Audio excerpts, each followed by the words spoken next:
Welcome to PLANTHEADS. I'm here with Krystal Flogel, our production manager and perennial grower. And today we kind of want to have a little follow-up to a video that we did last year in June. We kind of just broke ground on our perennial expansion and felt today would be a great opportunity to kind of show you the progress we've made. So Krystal, I have a few questions for you. Like number one, what was the criteria for you picking the plants that you put out here on this pad? Well, we chose plants that we can move through pretty quickly, that we sell high numbers of for the most part. So we have a lot of allium, sedum, autumn joy, daylilies, and things like that on this sun area. And then we also have a shade block that we'll be using for hostas, heuchera, and other shade-loving plants. How many plants are we looking at here? So this total expansion area can hold 168,000 plants, and it's almost full. As you can see, we filled it up in about 4 weeks, and some of the plants are already rooted and ready to go into inventory.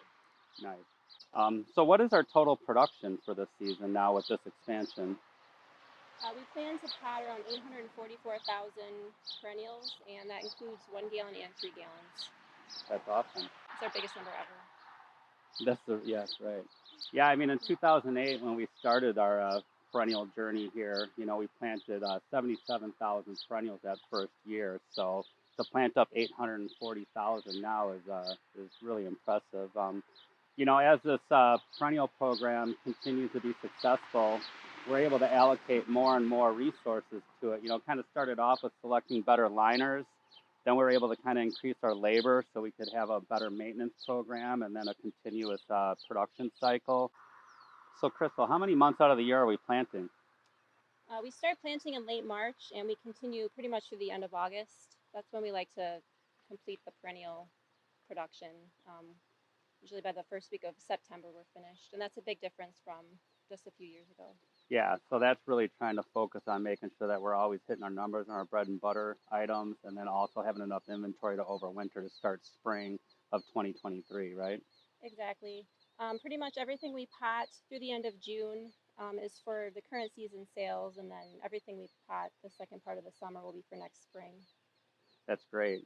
So, I mean, I know that we have some hoop houses, to the right of us here that has our shade plants in it. But we plan on, constructing some more hoop houses this summer for, being able to handle our larger production to overwinter for spring. What perennials are you most excited about for 2022? Well, I love Echinacea. Those are always one of the first things I'd like to try when we look at new varieties. So the Kismet Series is one that we've been talking about pretty much all year.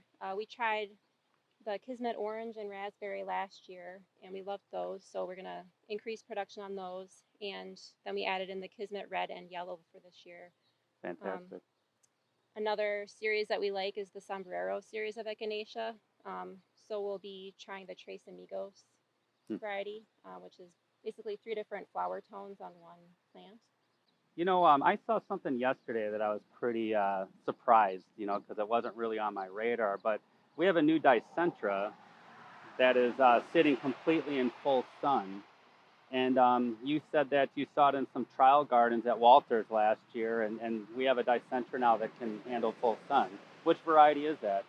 That's Pink Diamonds. It's a PW. I've been wanting to try that for a couple years, but it's new. It's pretty new to the market, and it's new for us. So yeah, we saw it at the trial gardens at Walters last June. It was just right out in the full sun in the beds, and it looked beautiful. It was blooming at that time too.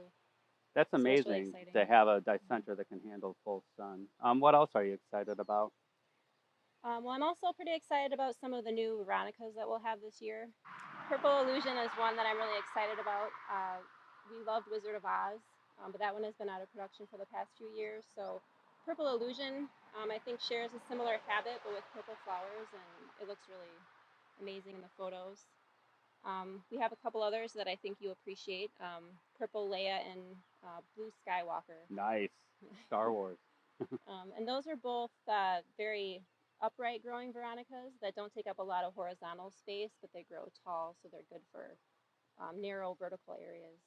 That's awesome. As you can tell, it's like extremely bright here right now. Last week it was like 60 something degrees with overcast when we did a video, and it's like 89 degrees today, right? So I mean, what a difference a week's made. But our perennials are growing awesome, and you know, this is the kind of heat we needed to kickstart this season. Anything else you want to? I think our season is just getting started, and we're looking forward to another record-breaking year. Yeah. All right. Thanks, Krystal. Thanks.